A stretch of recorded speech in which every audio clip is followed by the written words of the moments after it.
మీ పేరు? శివన్న. కూటమి ప్రభుత్వం అధికారంలోకి వచ్చింది. చంద్రబాబు నాయుడు గారు ముఖ్యమంత్రి అయ్యారు. ఈ చంద్రబాబు గారి పరిపాలన 100 రోజులు కంప్లీట్ అయింది సార్. ఈ 100 రోజుల పరిపాలన ఒక సామాన్య మానవుడికి మీకు ఎలా ఉంది? బాగుందన్న, కాదని అంటలే. కానీ ఏంటంటే అది నీకు 15,000 నాకు 15,000 అందరూ చెప్పాడు, అది ఏమీ జరగల. అది ఒకటి మైనస్. విజయవాడది ఒకటి మైనస్. ఇదేంటంటే మళ్ళీ ఆడబిడ్డలకి స్కూల్ ఫీజు అది అది ఏమీ లేదు, ఇంకేమీ జరగల. ప్రస్తుతానికైతే ఏమీ జరగల. దానివల్ల పెన్షన్లు అయితే జరిగింది, వాస్తవంగా అయితే జరిగినాయి. జరిగినాయి, వాస్తవం జరిగినాయి. ఇదన్న పరిస్థితి. కాగితం ఏంటంటే ఇంకా కొంచెం అభివృద్ధి చెందాలి. అదన్న ఇప్పుడు చూసుకుంటే చంద్రబాబు గారు అధికారంలోకి వచ్చిన తర్వాత మళ్ళీ అన్న క్యాంటీన్లు ఏర్పాటు చేశారు. అంటే పేదవాడికి మళ్ళీ అన్నం అందించేలా అన్న క్యాంటీన్లు ఏర్పాటు చేసి 5 రోజులకు భోజనం ఏర్పాటు చేసి ఇది ఎలా అనిపించింది అన్న? బాగుందన్న, సూపర్. అదైతే ఎవ్వరు తీసిపోరన్న. లేనోడు ఉన్నోడు అందరూ తింటారన్న, ఎవ్వడు కాదు, అందరూ తింటున్నారు. హ్యాపీ అది. అది లేనోడికి పెట్టినోడి సుఖం, అది హ్యాపీ, ఫుల్ హ్యాపీ. దాని గురించి ఏం బాధలేదు. ఓకే అన్న. రాజకీయాల పరంగా కాకుండా ఒకసారి నిన్న కాక మొన్న విజయవాడ వరదలు వచ్చినాయి. ఈ వయసులో చంద్రబాబు 74 సంవత్సరాల వ్యక్తి మోకాళ్ళలోతులు వెళ్ళి కాపాడిన సహాయ చర్యలు మీకు ఎలా అనిపించింది అన్న? ఆయన హ్యాపీగా ఫీల్ అయ్యమన్నా. దాని గురించి అంటే ముందు చేస్తే చర్యలు ఆయనకు తెలిసే ఉంటుంది అన్న. బోరం చెరువు అదైతే ముందు నిలిగిపోతే ఆయనకు తెలిసే ఉంటుంది. తెలియకుండా అధికారులు చెప్పరు. ఆయన కొద్దిగా ముందు చేసుకుంటే బాగుండేది, ఇంకా బాగుండేది. కానీ ఆయన చేసిన సేవలు బాగున్నాయి. రేషన్ జగన్గా చేసిన రేషన్ డిపో అన్నీ తీసుకెళ్ళి అక్కడ చేసుకున్నాడు. ఆయన హ్యాపీగా ఉన్నాడు, అది కూడా హ్యాపీయే. కానీ మళ్ళీ రేషన్ డిపో కూడా మళ్ళీ పెట్టాడు. ఇంటింటి రేషన్ అదే హ్యాపీయే. వాలంటీర్ పెడితే బాగుంటుందని అనిపిస్తుంది అన్న. కొద్దిగా వాలంటీర్ వ్యవస్థ పెడితే సూపర్ అన్న. ఆయన చేసే సంస్థలు ఇది బాగుంటుంది. లడ్డు గురించి మాట్లాడాలంటే వాస్తవం మాట్లాడుకోవాలి. ఒకటే, నేను ఒక క్రిస్టియన్ని, మీకు బహిర్గతంగా చెప్తున్నా, నేను ఒక క్రిస్టియన్ని. కానీ ఈ తిరుపతి లడ్డు వ్యవహారం గురించి కొద్దిగా మీతో నిజంగా వాస్తవం మాట్లాడాలనుకున్నాను. ఎందుకంటే మనం ఏ మతం అనేది పక్కన పెట్టండి, మనం ఏం చేస్తున్నాము, మనం ఏ దేవుడిని ఆరాధించుకుంటున్నామో, ఏ దేవుడు అనుగ్రహం మనం పొందాలనుకుంటున్నామో అది మన వ్యక్తిగత విషయాలు. మనం ఏ మతాన్ని బోధించుకుంటామో, ఏ మతాన్ని స్వీకరిస్తామో అవన్నీ ఎవరికి వాళ్ళకే మత స్వాతంత్రపు హక్కు అని ఉంది. ఆ మత స్వాతంత్రపు హక్కు ద్వారా ఎవరికి నచ్చిన మతాన్ని స్వీకరిస్తారు, ఎవరు నచ్చిన మతాన్ని బోధించుకుంటూ ఉంటారు, తప్పు లేదు. కానీ పక్కవారి మతాన్ని కానీ పక్కవారి దేవుళ్ళు కానీ ఎవరైనా కించపరిచే చర్యలు మాత్రం మనం చేయకూడదు. కానీ ఇక్కడ ఏం జరిగిందంటే హిందూ మత సాంప్రదాయాన్ని మంటగలిపేలా ఈ రోజున ఒక దుస్సాహసానికే చాలామంది ప్రయత్నించారు. అది తప్పు జరిగిందా అంటే 100% తగ్గింది, ఖచ్చితంగా 100% జరిగింది. ఎందుకంటే తిరుమల తిరుపతి దేవస్థానానికి సంబంధించిన ప్రసాదం లడ్డు విషయంలో దాంట్లో కల్తీ జరిగిందా అంటే 100% జరిగిందని చెప్పాలి. ఎందుకంటే ల్యాబ్ రిపోర్ట్ ఆధారంగా నేను మాట్లాడుతూ ఉన్నా. ల్యాబ్ రిపోర్ట్ ఆధారంగా వాంట్లో వచ్చినటువంటి విషయం ఏంటంటే కల్తీ నెయ్యి, ఆ నెయ్యిలో చేపకు సంబంధించినటువంటి నూనె, నెక్స్ట్ గొడ్డు మాంసం, పంది మాంసం ఇవన్నీ మిక్స్ చేసి లడ్డూను తయారు చేస్తున్నారు అంటూ పక్కా ఎవిడెన్స్ ఉంది. ఒక విషయం గుర్తుపెట్టుకోండి, హిందూ సాంప్రదాయంలో చాలామంది నిష్టగా పూజలు చేసేవాళ్ళు ఉంటారు. ఎందుకంటే వాళ్ళు నీచు అనేది ముట్టరు. అలాంటి వారు చాలా నిష్టగా పూజలు చేసుకుంటూ ఏళ్ళ తరబడి అలాగే ఆ దేవుని యొక్క అనుగ్రహం పొందడం కోసం నిష్టగా పూజలు చేసి ఉంటారు. అలాంటి వారితో ఈ రోజున ఎవరు చేసిన రాజకీయాల గురించి మాట్లాడట్లా, ఎవరు చేసినా సరే చాలా భయంకరమైనటువంటి శిక్షణ అనుభవిస్తారు. ఎందుకంటే వాళ్ళు చేసేటువంటి ఆ భక్తే తిరిగి ఎవడైతే ఇంత ఘోరానికి కారణమయ్యాడో వాడికి ఖచ్చితంగా దాగలడం గ్యారంటీ. అది ఏ ప్రభుత్వమో ఏ మనిషో ఎవరు చేసినా పక్కన పెట్టండి.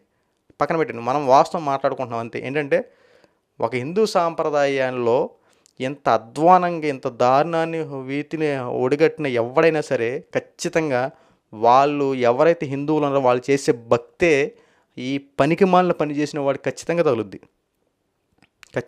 ఎందుకంటే ఒక పక్కన ల్యాబ్ రిపోర్ట్ వచ్చింది, అదంటే అవాస్తవం అంటారు, అది కొంతమంది వాస్తవం అంటారు.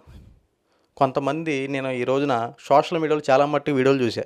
ఆ వీడియోలన్నీ చూసిన తర్వాత ఈ రోజున మాట్లాడాలనుకున్నాను. ఎందుకంటే సోషల్ మీడియాలో ఈ రోజున పబ్లిక్ బైట్సే కానీ, కొంతమంది నాయకులు మాట్లాడినవి కానీ, లాయర్లు మాట్లాడినవి కానీ, గుడి సంబంధించినటువంటి పూజారులు పంతులు గారులు మాట్లాడినవి కానీ అన్ని వీడియోలు చూసాం. అన్నిటిలో కామన్గా వచ్చిన పాయింట్ ఖచ్చితంగా అక్కడ కల్తీ జరిగిందని వచ్చింది.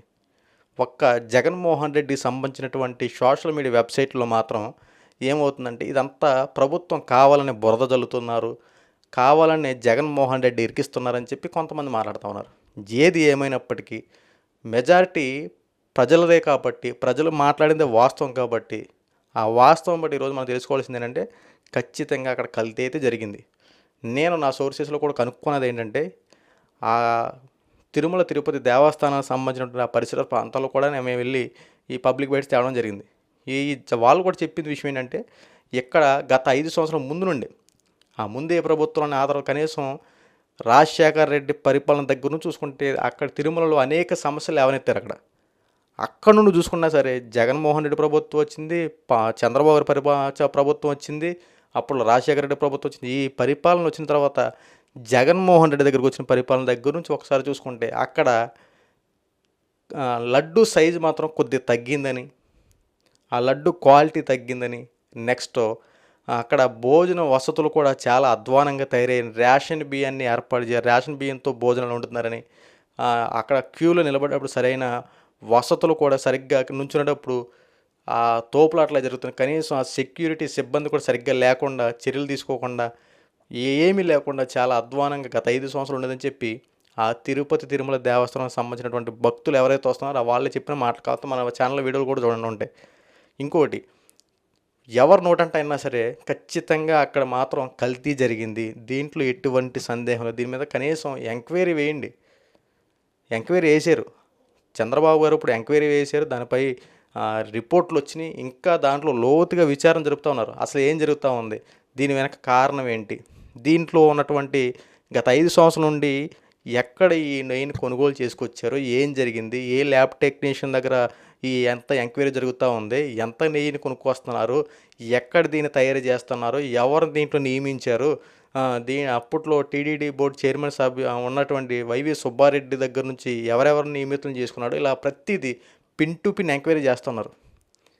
ప్రతిదీ అంటే ఎప్పుడో వచ్చింది కదండి, ఇప్పుడు బయట పెట్టారండి అని చెప్పి చంద్రబాబును కూడా విమర్శిస్తూ ఉన్నారు. కానీ ఇక్కడ మాట్లాడేది మతపరమైన విషయం, రాజకీయాల విషయం కాదు. దీంట్లో లోతుగా తెలుసుకోవాలి, ఇది వాస్తవం అయితేనే మాట్లాడాలి, లేదంటే దేవుడితో చెలగాటం ఆడుతూ ఉన్నారు. దీంట్లో దేవుడు కొట్టే దెబ్బ చాలా గట్టిగా తగులుద్ది. కాబట్టి పిన్ టు పిన్ ఎంక్వైరీ చేస్తా ఈ రోజున విషయం బయటపెట్టారు. ఆఖరికి వాస్తవం తెలిసింది ఏంటంటే జగన్మోహన్ రెడ్డి దీంట్లో హస్తం ఉంది.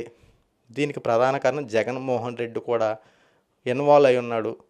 జగన్మోహన్ రెడ్డి హయాంలోనే ఇవన్నీ జరుగుతూ ఉన్నాయి అంటూ చాలామంది మాట్లాడుతున్నారు. ఇది వాస్తవం. ఎందుకంటే ఇప్పుడు ఏదైనా ఒక ఎంప్లాయీ, ఒక ఆఫీస్ ఉందనుకోండి, స్టాఫ్ ఉంటారు, వర్క్ చేస్తుంటారు. ఇందులో ఆ స్టాఫ్లో ఏదైనా మిస్టేక్ జరిగిందనుకో, డైరెక్ట్గా వచ్చి ఆ స్టాఫ్ని ఎవరన్నా వచ్చి స్టాఫ్ని అడగరా, ఏంట్రా ఇలా చేశారు ఇలా అని చెప్పి స్టాఫ్ని అడగరు కదా.